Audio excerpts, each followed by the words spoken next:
साथियों नमस्कार, आप सभी का हमारे यूट्यूब चैनल प्रभात मल्टीमीडिया में स्वागत है। आज की इस वीडियो में हम सीखने वाले हैं होम टैब के नंबर ग्रुप के बारे में। सबसे पहले हम आपको ये दिखा दें कि इसमें हम आपको क्या क्या बताने वाले हैं। ठीक है, जनरल पे हमने क्लिक किया। यहाँ पे हम आपको बताने वाले हैं general, numbers, currency, accounting, short date, long date, time, percentage, fraction, scientific और टेक्स्ट के बारे में भी बताने वाले हैं। उसके अलावा इसमें कुछ स्पेशल फीचर होते हैं, हम उसके बारे में भी आपको इस वीडियो में बताने वाले हैं।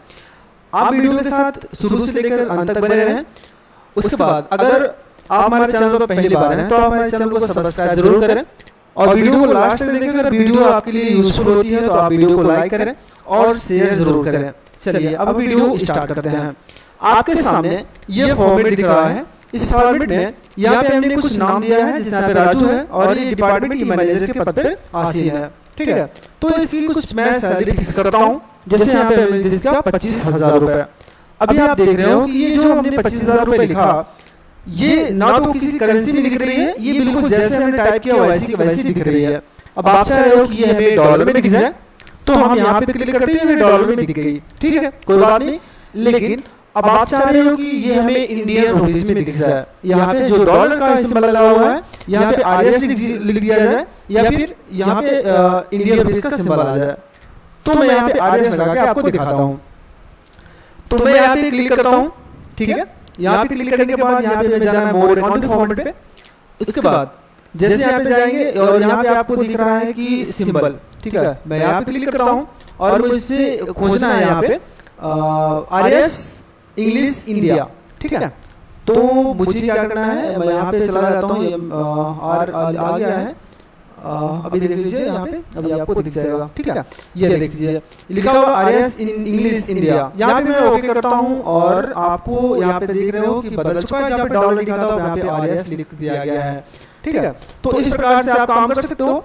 ठीक है, अब दूसरी बात, यहाँ पे क्या करना है हमें, यहाँ पे मान लो ये मैनेजर के पद पे जो राजू है, इसकी सैलरी 25,000 है और यहाँ पे इसका पीएफ कितना कट रहा है, 5% के हिसाब से इसका पीएफ कट रहा है।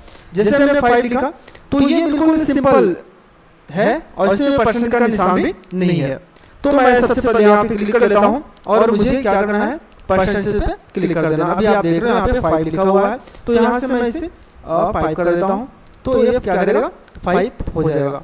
अब ठीक है, जैसे मैं यहाँ पे दूसरा कुछ लिखूंगा, ये देखो 5% के साथ ही आ रहा है। मैं सिर्फ लिखूंगा परसेंटेज के साथ में आ रहा है। तो इस प्रकार से हम इसे यहाँ पे कर सकते हैं। दूसरी चीज, यहाँ पे जो 25,000 रुपए है और 5% के हिसाब से मान लो, अभी मैं फॉर्मूला नहीं यहाँ पे यूज कर रहा हूँ, फॉर्मूले के लिए वीडियो बनाने वाला हूँ। ठीक है, तो यहाँ पे मैंने टोटल पे मान लीजिए कि 25,000 की सैलरी है और 5% के हिसाब से मुझे काटा है, तो मान लीजिए आता है हमारा 23,000 रुपए। ठीक है, कितना आ रहा है, मान लो 23,000 रुपए आ रहा है। अभी आप देख रहे हो फिर से क्या किया इसने, ये कैसे आ रहा है, ये सिंपल जैसे हमने टाइप किया वैसा ही आ रहा है। अब हमें कॉमा का यूज देखना है। जब मैं इसे कॉमा पे जैसे मैं यूज करूंगा, क्लिक करूंगा, तो ये 23 को अर्थात 23 को ये अलग कर देगा और ये क्या करेगा, उसको अलग कर देगा। देख रहे हो क्या कर रहा है, 23,000 रुपए को इस प्रकार से हमें दिखा रहा है। ठीक है, तो यहाँ पे हमने क्लिक कर दिया, इस प्रकार से आ जाएगा। उसके बाद यहाँ मान लीजिए हेल्थ फंड में हमारा कुछ जा रहा है। ठीक है, हेल्थ फंड में हमारा 10% जा रहा है, तो यहाँ पे हमने 10 क्लिक किया। अब यहाँ से आप आसानी से काम कर सकते हो, परसेंटेज लगाना है आपको तो इस प्रकार से कर सकते हो, या फिर यहाँ से आप इसे हटा दो। ठीक है, क्या है यहाँ पे 10% के हिसाब से रहने दो। ठीक है, चलिए अब हम थोड़ा सा आगे बढ़ते हैं। अब हम आपको बताते हैं डेट के बारे में। यहाँ पे जैसे आप देख रहे हो कि आपको डेट लिखा है, उसके बाद सामने लिखा हुआ आपका शॉर्ट डेट और लॉन्ग डेट। ये डेट में अंतर हम खोज लेते हैं। जैसे अभी आप यहाँ पे देख रहे हो, यहाँ पे क्या लिखा है, 21 अप्रैल 2020 लिखा हुआ है। मान लो हमने कोई डेट डाला 11 तारीख। ठीक है, 11 तारीख और 10वां महीना और 2019 हमने डाल दिया मान लो। ठीक है, तो अभी आप क्या देख रहे हो कि इस प्रकार से आपको दिख रहा है। लेकिन हमें क्या चाहिए, इसका शॉर्ट डेट चाहिए, शॉर्ट डेट। तो यहाँ पे हम जाते हैं। उसके बाद हमें यहाँ पे क्लिक करना है। क्लिक करने के बाद अभी हम आपको एक फिर और फॉर्मेट दिखाते हैं। जैसे हमने दिया यहाँ पे 12 तारीख। ठीक है, 12 तारीख और 12वां महीना 2020, ठीक है। इस प्रकार से हमने लिख दिया। अब इसमें शॉर्ट डेट बनाना है, यहाँ पे जाते हैं और हमें जाना है यहाँ पे डेट पे, ठीक है। कहाँ पे जाना है हमें? डेट पे जाना है, शॉर्ट डेट्स, ठीक है। तो उसके बाद सॉरी जहाँ पे हमें जाना है, सॉरी यहाँ पे जाना है और हमें डेट पे आप देख रहे हो कि यहाँ पे आपको बहुत सारे फीचर आपको देखने को मिल रहे हैं।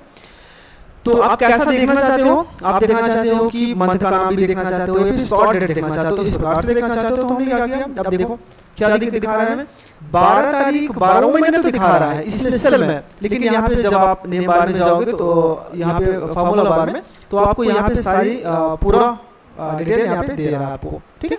तो यहाँ से आप ये काम आराम से कर सकते हो।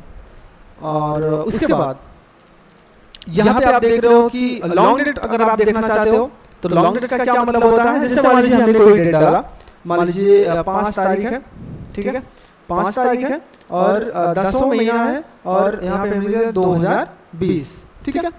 तो अब हमें इसे लॉन्ग डेट देखना है। लॉन्ग डेट के लिए क्या करते हैं, वहाँ पे उस सेल पे क्लिक करते हैं और यहाँ पे एरो पे जाते हैं और यहाँ पे डेट ऑलरेडी है। अब यहाँ पे लॉन्ग डेट दिखाएगा, ये बताएगा कि कौन सा महीना है, कौन सी तारीख है और कौन सा साल है, ठीक है। तो ये हमें आसानी से दिखा देगा, ठीक है। चलिए हम यहाँ पे एक बार क्लिक करके देख लेते हैं हमें कैसा दिखाएगा, ठीक है। अब ये दिखा रहा है कि यहाँ पे जो डेटा आप देखना चाहते हो उसके लिए आपकी सेल की रेंज कम पड़ रही है, तो हम सेल की रेंज को बढ़ा लेते हैं, ठीक है। अब क्या दिखा रहा है, 5 अक्टूबर 2020, ये लॉन्ग डेट है, ये शॉर्ट डेट है, ये सिंपल आपका डेट है, ठीक है। अब मैं उम्मीद करता हूँ कि आप ये बात तो समझ गए होंगे। अब हम बात करते हैं टाइम की, ठीक है। यहाँ पे हम टाइम की बात करते हैं। जैसे मान लीजिए इस समय कितने बज रहे हैं, 7:15 हो रहे हैं। कितना हो रहा है, 7:15 हो रहे हैं। तो हमने यहाँ पे 7:15 तो लिख दिया, ये दिखा रहा है कि AM है, ठीक है। अब इसे बदलना है, यहाँ पे क्लिक करते हैं और मैं देखना चाहता हूँ कि मात्र हमें यहाँ पे टाइम पे हमने क्लिक किया, मैं देखना चाहता हूँ मुझे अब इस प्रकार से चाहिए, फॉर्मेट चाहिए कि ये फॉर्मेट चाहिए, किस कौन सा फॉर्मेट चाहिए, ओके पे क्लिक करते हैं। ये क्या दिखा रहा है हमें, देखो, ठीक है। तो इस प्रकार से हमें दिखा रहा है, यहाँ पे हम देख सकते हैं। अगर मुझे और कुछ देखना है तो टाइम पे क्लिक करते हैं, टाइम पे ऑलरेडी क्लिक है तो, और मैं नीचे जाता हूँ, यहाँ पे आप डेट के साथ भी देख सकते हो उसे, ठीक है। क्या है, ये आपको डेट भी बता रहा है कि ये हमारा जो दिख रहा है आपको डेट है और ये टाइम भी आपको दे रहा है। तो ये आपके ऊपर है कि आपको देखना कैसे है। तीसरी चीज, अब यहाँ पे मान लो कि यहाँ पे लिखा हुआ है 0.5 लिखा हुआ है, ठीक है, 0.5 लिखा हुआ है और यहाँ पे लिखा हुआ हमारा 1.2 लिखा है कुछ इस प्रकार से, और यहाँ पे 3.1 लिखा हुआ है, यहाँ पे 6.3 लिखा हुआ है।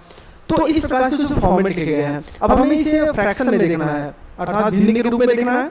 तो क्या करना है, यहाँ पे हम क्लिक करते हैं और हमें जाना है फ्रैक्शन पे, और फ्रैक्शन पे जाने के बाद हमें कैसे देखना है, इस प्रकार से देखना है और मैं ओके पे क्लिक कर देता हूँ। अभी आप देख रहे हो क्या दिखा रहा है आपको, 1/2, 11/5, 31/9 और 62/7, इस प्रकार से हमें कुछ दिखा रहा है। उसके बाद यहाँ पे हम आते हैं साइंटिफिक पे। साइंटिफिक का मतलब होता है जैसे आप कोई भी नंबर लेते हो और वो नंबर काफी बड़ा हो जाता है तो हमें साइंटिफिक रूप में दिखाता है। जैसे हमने यहाँ पे लिख दिया 7 8 3 4 5 6 9 0, ये इस प्रकार से हमने लिख दिया और मैं जैसे ही दूसरे सेल पे क्लिक करूंगा तो ये हमें साइंटिफिक रूप में दिखा रहा है, ठीक है। तो ये हमारा होता है साइंटिफिक रूप। और आप इसे देखना चाहते हो कि इसका वास्तविक मूल्य कितना है, वास्तविक नंबर कितना है, तो यहाँ से आप इसे देख सकते हो। अगर आप यहाँ से भी आप सोच रहे हो, चलिए यहाँ पे मैं आपको दिखाने की कोशिश करता हूँ। जैसे मान लो आपके पास कुछ छोटा नंबर है, ठीक है, तो ये आपको सिंपली दिखाएगा, कोई दिक्कत नहीं है। और मान लो यहाँ पे हम इस नंबर का साइंटिफिक रूप देखना चाहते हैं, इस नंबर का, ठीक है। तो हमें क्या करना है, यहाँ पे हम जाते हैं और मैं यहाँ पे साइंटिफिक पे क्लिक कर देता हूँ, ठीक है। ओके पे क्लिक करता हूँ, देखो हमें साइंटिफिक रूप दिखा दे रहा है। तो यहाँ पे हम ऐसा काम कर सकते हैं। अगर आप ये चाह रहे हो कि वास्तविक रूप इसका क्या है, इसी सेल में हमें वास्तविक रूप भी चाहिए, तो यहाँ पे हम जाते हैं और नंबर पे क्लिक कर देते हैं। नंबर पे जैसे हमने क्लिक किया, अभी आप देख रहे हो ये कह रहा है कि आपका रेंज जो है वो कम पड़ रहा है, जो आप देखना चाहते हो। तो देखो आपको इस प्रकार से दिखा दे रहा है। अब यहाँ पे जो टेक्स्ट की बात आती है, यहाँ पे टेक्स्ट का मतलब होता है कि अगर आप कोई नंबर यहाँ पे इंटर करते हो तो वो आपको टेक्स्ट के रूप में दिखाएगा। जैसे अभी आप देख रहे हो कि हमने क्या यहाँ 12 लिखा और ये आपको नंबर जो होता है सेल के राइट साइड में शिफ्ट हो जाता है। लेकिन अगर मैं इसे टेक्स्ट सेलेक्ट कर लूँगा, ठीक है, अभी मैं आपको दिखा रहा हूँ, यहाँ पे मैं गया और मैं इसे टेक्स्ट पे क्लिक कर देता हूँ, ठीक है। यहाँ पे हमने क्या किया, टेक्स्ट पे क्लिक कर दिया। अब यहाँ पे जैसे मैं कोई नंबर एंटर करूँगा वो राइट साइड के बजाय ये लेफ्ट साइड में ही सेट हो जाएगा और एक एरर दिखाएगा। आप देख रहे हो, देख रहे हो जो मैं 12 दिख रहा है ये टेक्स्ट की तरह दिख रहा है, ठीक है। तो मैं जहाँ तक सेलेक्ट किया हूँ वो क्या करेगा, हमें टेक्स्ट के रूप में दिखाएगा। जैसे कि आप देख रहे हो कि मैं यहाँ पे कोई अगर टेक्स्ट लिखना चाहता हूँ, ठीक है, तो क्या करेगा, ये टेक्स्ट का काम होता है कि सेल के लेफ्ट में ही हो जाता है, वही काम ये भी कर रहा है। तो मुझे एरर क्या दे रहा है, यहाँ पे मैं क्लिक करता हूँ और यहाँ पे मैं देखना चाहता हूँ तो कह रहा है कि नंबर स्टोरेज है, टेक्स्ट कन्वर्ट नंबर, तो इस प्रकार से हमें एरर दिखा रहा है, ठीक है। तो मैं उम्मीद करता हूँ कि आपको ये जानकारी आपके लिए हेल्पफुल भी रही होगी। अगर आपको कोई भी दिक्कत होती है तो आप हमें कमेंट बॉक्स में बता सकते हैं, ठीक है। तो अगर वीडियो आपके लिए हेल्पफुल रही हो तो आप हमारे वीडियो को लाइक जरूर करें और अपने दोस्तों के साथ शेयर जरूर करें। वीडियो देखने के लिए आपका बहुत बहुत धन्यवाद। आपका दिन शुभ हो।